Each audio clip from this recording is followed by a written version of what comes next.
I never thought pastel drawings of rainbows and dinosaurs could spark a neighborhood battle. But then again, I also never thought I'd meet someone like Marjorie.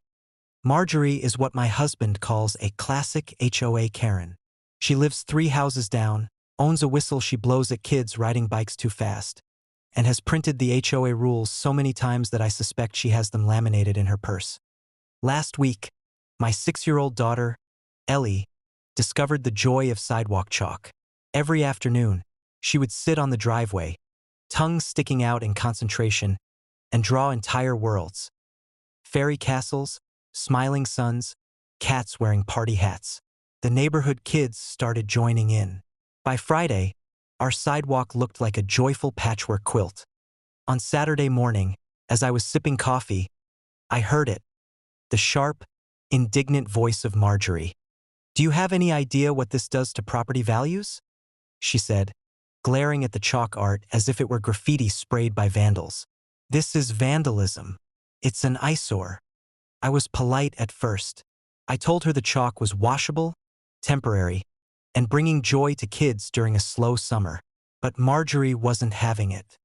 "I'm calling the HOA," she said, and she did. By Monday, she escalated, this time with 911. I kid you not, she called emergency services because Ellie and 3 other kids were drawing rainbows on the sidewalk. I watched from my porch as 2 bemused police officers pulled up. "We got a report of property defacement," one of them said, trying very hard not to smile. He looked at the kids, their tiny hands covered in blue and pink chalk. "It washes off with water," I said. He nodded. "Yeah, this isn't a crime, ma'am." They told Marjorie they had real emergencies to attend to and left. She fumed all the way back to her house. The very next evening, she requested an emergency HOA board meeting. I decided to attend, with Ellie's drawings photographed on my phone as evidence. Marjorie stood up, clutching a folder of rules. "Sidewalk chalk is damaging the aesthetic of our community. It must be banned." When it was my turn, I took a deep breath. Our kids are outside playing. They're not on screens. They're creating art. It's washable. Isn't that the kind of community we want? I showed the pictures. Bright rainbows, happy suns, welcome home, written in wobbly letters. I could see a few board members smile. Then old Mr. Jenkins, who usually stays silent, said, "My wife loved chalk art. These kids made my day. Let them be." We voted. 6-1, Marjorie lost.